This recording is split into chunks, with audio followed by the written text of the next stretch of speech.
This video is a dedication to the man with the punk skull tattoo on his neck.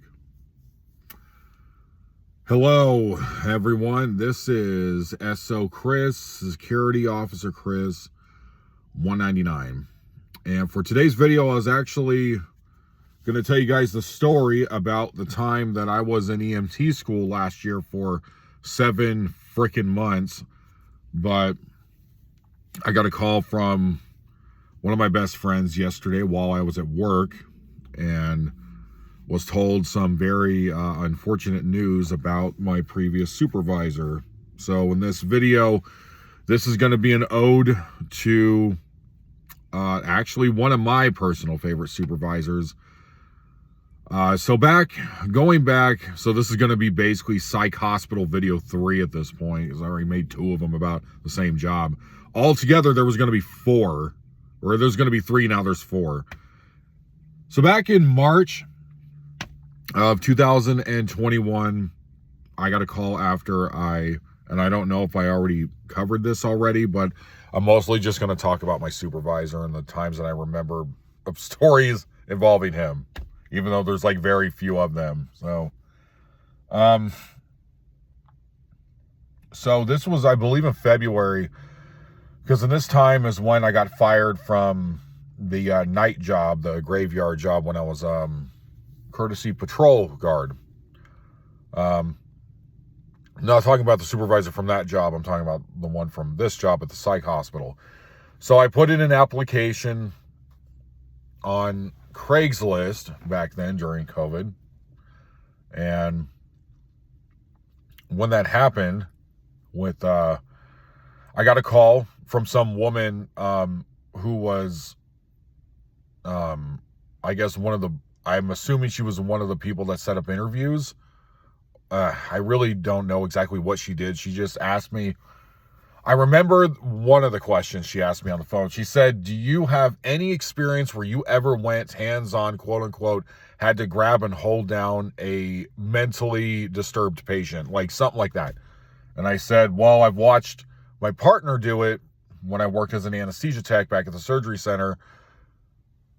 Yeah, I think I did go over this before, because back then, about maybe every 6 or 7 months, we would have one patient come in who was from some mental hospital or a prison or whatever that was in the mental area, because we would get weird patients like that sometimes where they refused to get the surgery, but they absolutely needed it. And I would help my partner hold the patient down to the bed as the doctor that I was, working with. The anesthesiologist we would have to hold down the patient as he would have the mask on the patient, and the patient would just be fighting and struggling as he's putting the patient to sleep. True story. It happened probably about 3 or 4 times. It wasn't that often, but I remember one woman came in and she looked incredibly strange, an older woman with black hair, and she had a tiny head. I remember that happening, and I remember getting scratched because her toenails on her feet had to have been like 2 to 3 inches. So woman was mentally disturbed. So anyways, so this job that I ended up getting, I met my supervisor, and it was during the interview. And so when I remember driving up, and I was in my wife's purple box car. I think it was a Scion or something. This was the car my wife had when I first met her. And she ended up keeping the vehicle for about the first 2 years of us dating. So, at this point, I think I was actually married by this point, because this was 2021. So, yeah, because I got married in 2020, December 8th or something. But anyway, so I met this guy. So the interview went great on the phone, but I found out later that it's just a preliminary. They just ask you any kind of questions. Everybody gets the job at that job. So, I'm I'm a 1 in 100 when it comes to security with those kind of jobs, because lo and behold, a lot of the people that get hired for that job, they can't do basic math or read or anything like that. It would actually probably be better to make the people that apply to work at that psych security hospital, to make them undergo like literature tests, math tests, like just basic math, comprehension skills, an integrity assessment test. Like, it probably would make sense to actually make them go through 3 or 4 tests before they actually start the job, just to make things easier. But that's what it's like when you work in the ghetto. They hire pretty much anybody, which you can get a chance being in the economy that we're in now. I was given a chance. I ended up being very, very good at the job. So ended up being favorite job I've ever had was working at the psych hospital. So anyways, I drive up and park, and I already was aware of the area.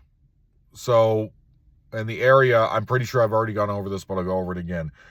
We were in what's called the block, and this was going down for like maybe 5 or 10 miles. Basically, it amounted to, so most of the Section 8 apartments were in that area. A couple of psych and detox hospitals were in that area. So this was downtown. This was like the most dangerous area, and that's where I worked. So off and on for 4 years. So anyways, I get out of the car, and he walks up, the guy who interviews me. He shakes my hand. We walk back, and he's bald, and I noticed that he has like a punk like tattoo, like a skull or something like that on his neck. And so this is me being in, I'm going to say about 10 months in security. I haven't been in security for that long. I remember trying to leave. I remember that. I was considering, you know what, maybe I should just go apply to be an SPD tech, try to go back to being a OR assistant, anesthesia tech, or whatever. Because originally when I went in security, when I came to the city, when I came to the valley, the problem is that there were no jobs. And I remember the SPD tech was the only thing I could find that was like at a banner. And I thought to myself, well, I really don't want to do that, because basically you're a glorified dishwasher. So you know what? I'll just pick something else that's random. Other than, I was even applying for general labor jobs, going back to applying for landscaping jobs, like things like that. Take a pause.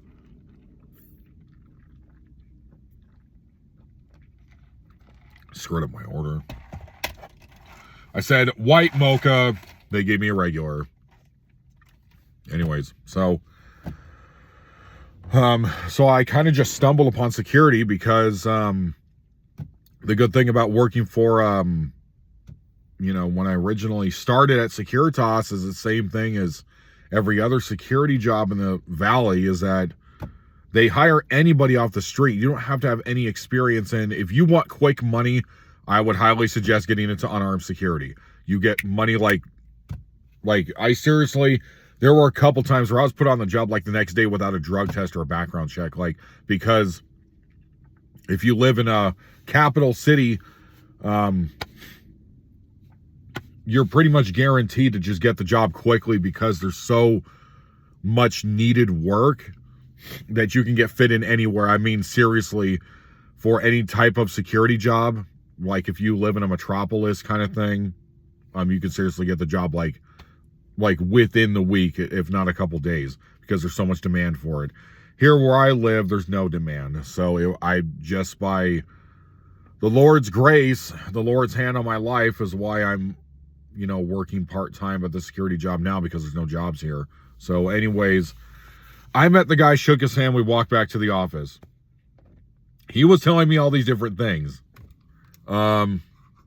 He told me, he said, okay. He said, so he was like, so when it comes to this kind of work, he made it very, very serious, which it is, but at the same time, it's kind of not. He made it like I was going to get jumped, I was going to get raped, I was going to get murdered at any given moment, anytime I came to work for a shift. This was the interview. He said, no matter what the ward is, pediatric, adults, even the Gero patients. He said, every woman here, do not walk behind him. Every one of them's been raped. And I said, okay. And then he said, and he was explaining the codes. He said, we got code reds, we got code silvers, we got code. He was like, code silver, I haven't been on that one for a while. We got code grays.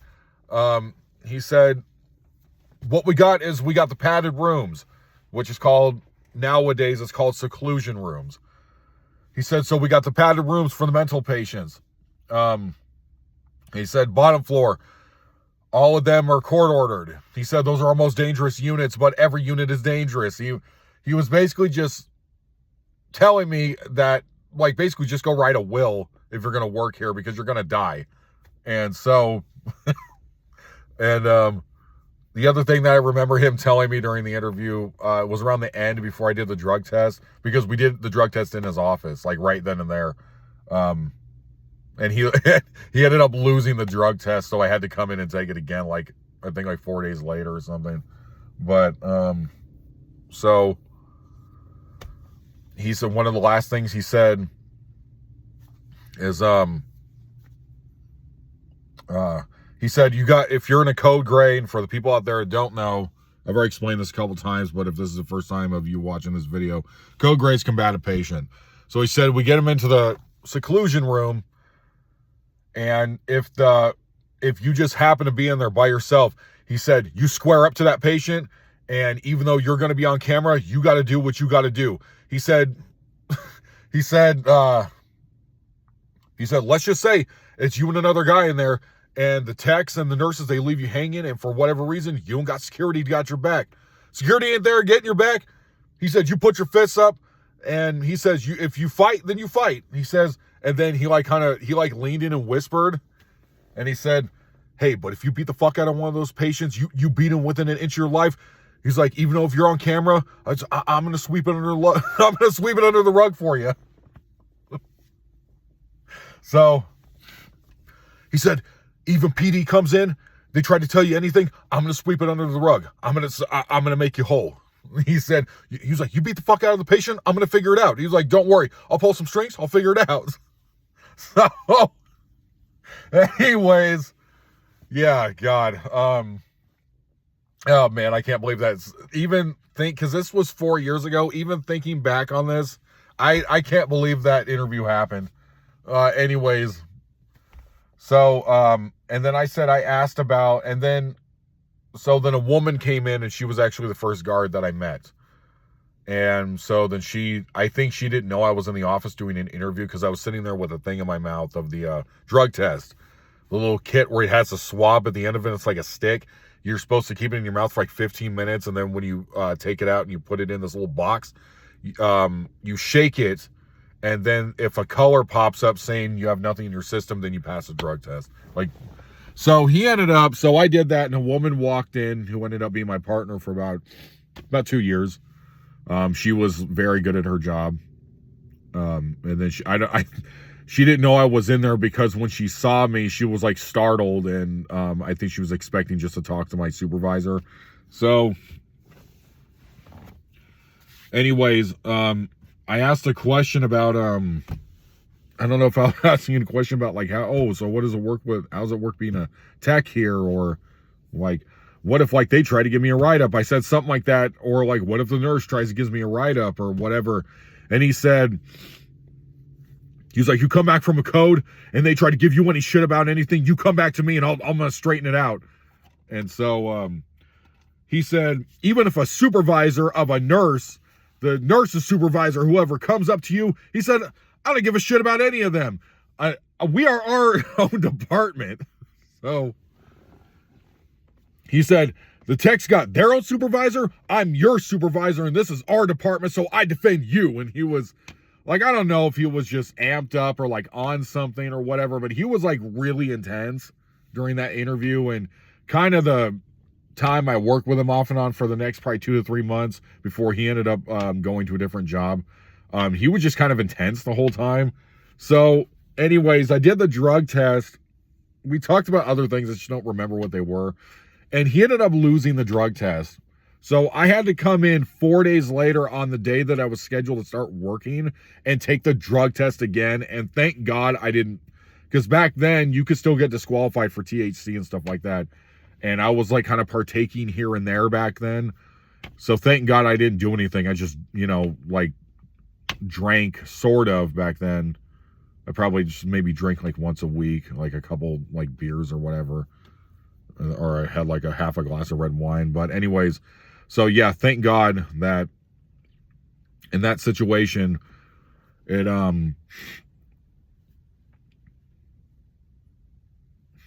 okay. It's like middle-aged guy just like, it's like driving a silver Ford. He just hit a U-turn in front of me. Like, dude, there's no one in this parking lot.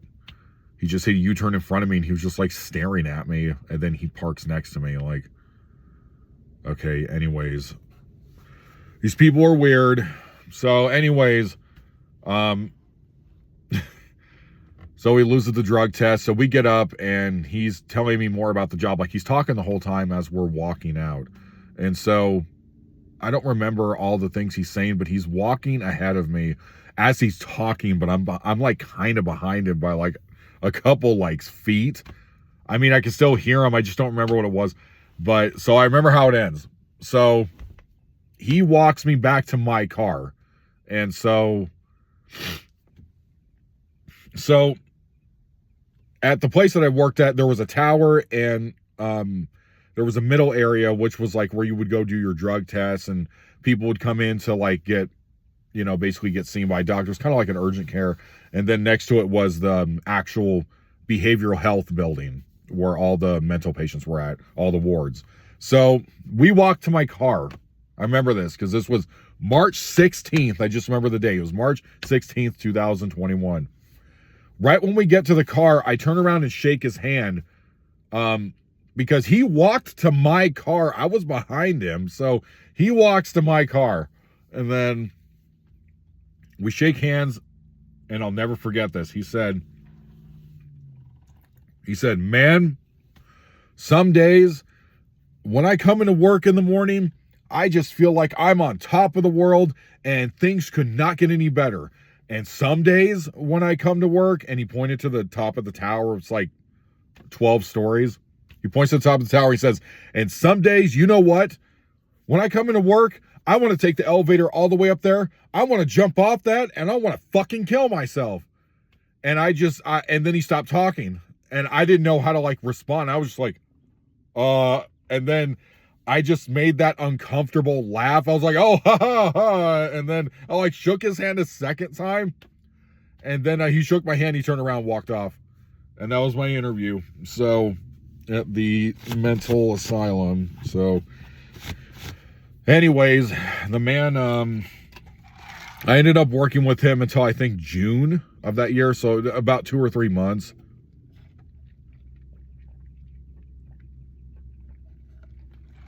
His boss was the boss of facilities. And I still to this day don't understand why security had to answer to facilities, but that's just how it was run at that old corporation. So still best job I've ever had, even to this day.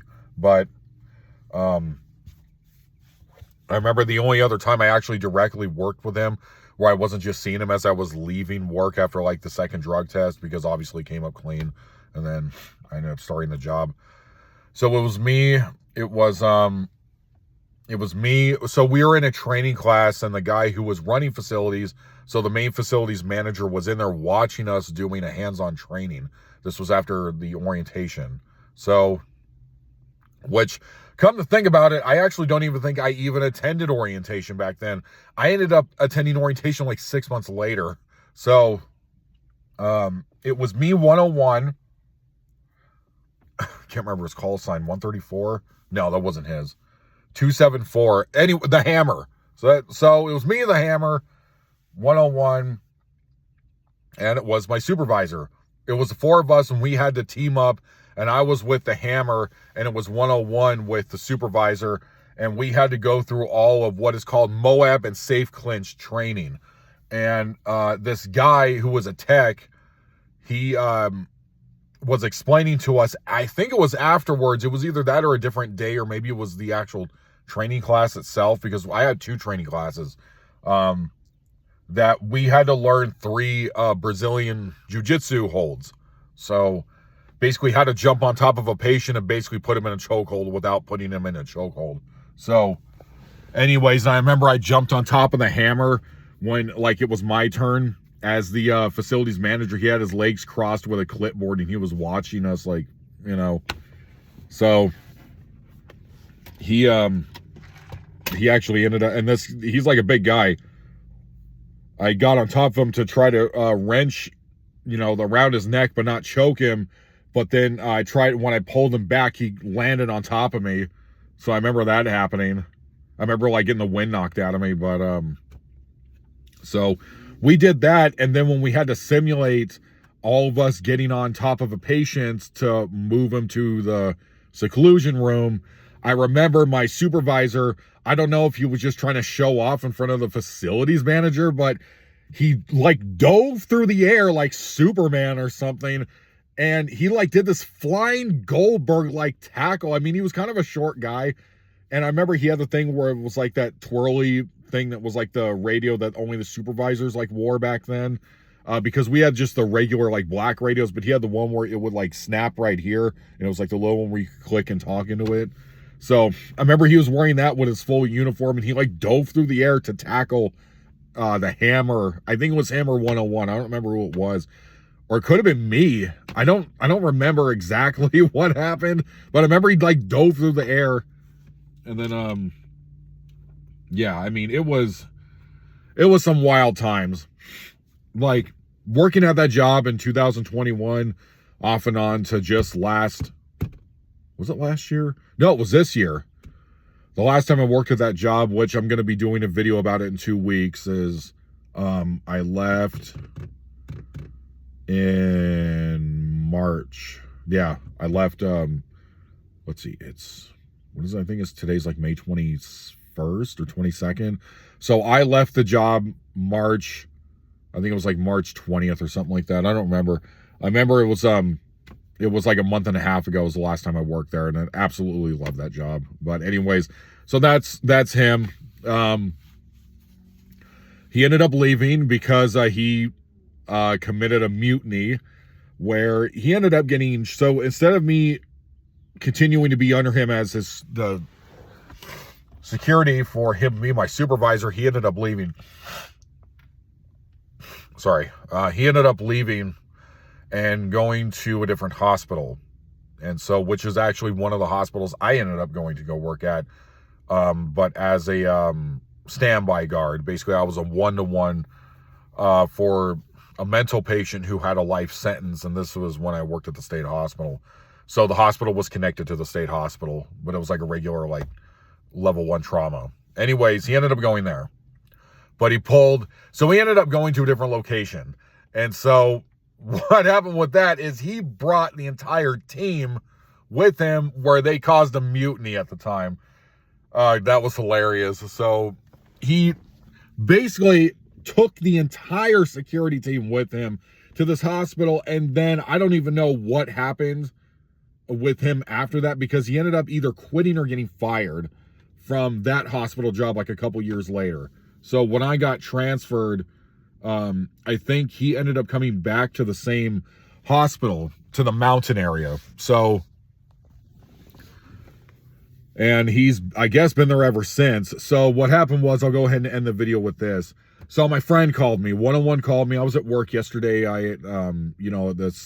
At my current job, phones are not allowed or whatever, but it's like, it doesn't matter. I'm only there for like 5 or 4 hours at a time. Like, anybody can do that. I sit there and just read books and look at the newspaper, because it's like a really simple, easy job. There's nothing really to do. Everybody's very nice and polite, so they don't really need security there, but hey, I'll take the paycheck, I'll take the hours. So anyways, so he calls me and tells me that supervisor, I just remember, there's actually one more story. The last time I remember seeing him in person, so it was me, 134 and 101, and we were in the front area. This was a Monday in June of 2021. That was the last time I saw him, so this had been like almost 4 years. So I ended up seen him. It was that nighttime. It was like 8 or 9 p.m. because this was back when I worked for the second shift. I worked evenings from 3 to 11. We were in the front office area of the facility manager's office. We were in that area that was next to like where this door is, where you walk out and then there's like a bench right there. And then it goes to the hallway and then you take a right and then it leads to the parking lot. So we were in that office hanging out. And so he walks in, the supervisor, but he wasn't our supervisor anymore. He ended up going, this was before the mutiny happened. So he came in and he was dressed in civilian clothes. And so he ends up hanging out for like 30 or 40 minutes with us, like in the office. The only thing I remember him saying was that he was asking 134, why don't you hang out with me anymore? Why don't you call me? Why don't you come see me? You don't come see me anymore. Why aren't we hanging out? Like, I remember him saying that, and then kind of talked about some other things. But I can't recall what they were. And then he kind of just ended up leaving, and that was the last time I saw him in person. I've just heard the stories about him, like off and on, but this guy was the guy that got me into hospital security, and he's pretty much the reason why I stayed in security, because he took a chance on me.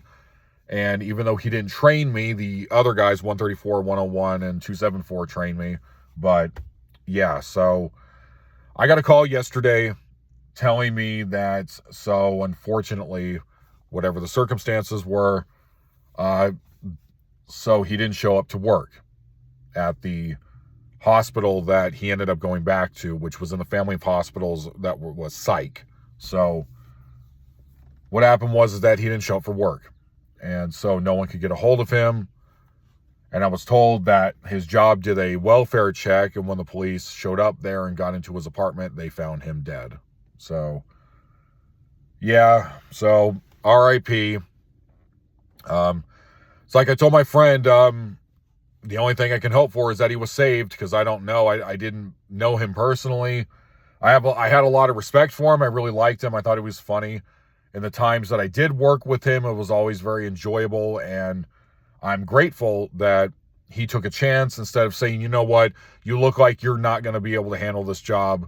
He never said anything like that. He was kind of, I don't know if he was bipolar or something, but, or if he was just one of those guys that was just like he was just kind of intense, but he was always super respectful to me, and he was very nice, and he was,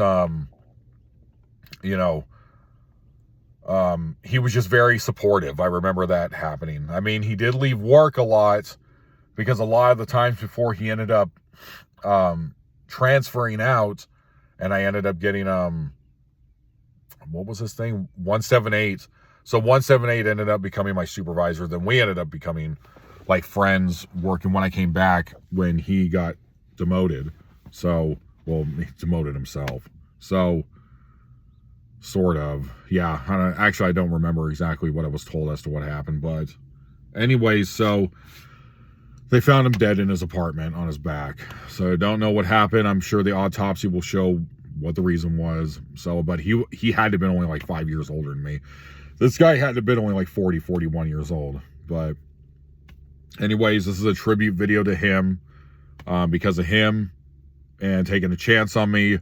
It ended up leading to guys who I consider close friends of mine, even still to this day. I really found out about myself, about my own like manhood, about what I feel I was able to take, what my limits are when getting to very scary and like frightening situations on codes and whatnot. Like, he was basically the reason why it all got put together, because he said, yeah, I want to hire this guy. Let's see what happens. And I ended up, I got the first year, I got the security award of Rookie of the Year. And some other guy was named Daniel that got it before me. I never worked with that guy, but I heard, stories about him. So anyways, RIP, this is a tribute video to him. Yeah, so that's just life. I know the Lord will have his perfect work. So whatever that looks like, because it doesn't seem like it here that, people die young, or, that things, happen the way they do here on earth, but we just have to put it in the Lord's hands. I feel the man was way too young to die, but that's life. That's what happens. So anyways, this is a tribute. This is a dedication video to him. And yeah, so just like what I was doing when I was walking around my job yesterday, I was thinking about the good times, and I was thinking about that like interview. So yeah, I think I remember someone pulled, yeah, someone, okay, so I was on a code where my partner 101 clotheslined a guy off a table. I remember that. It was when I first started, because the intake tech did not completely check him, and he had a switchblade on him, or a knife. He had one of those kind of knives. And so my partner clotheslined him off the table, and then they walked him as I followed to the seclusion room. And so I saw my supervisor the next day, and he said, he was like, so what happened on that code last night? And I was like, they called the code silver. And he was like, code silver? He said, oh, I haven't been on one of those in a long time. What happened? So it was one of the other last times I spoke to him. So anyways, yeah, this is SO Chris 199. Giving it to you raw, uncut, unfiltered. And yeah, thank you guys for watching. RIP to my former supervisor.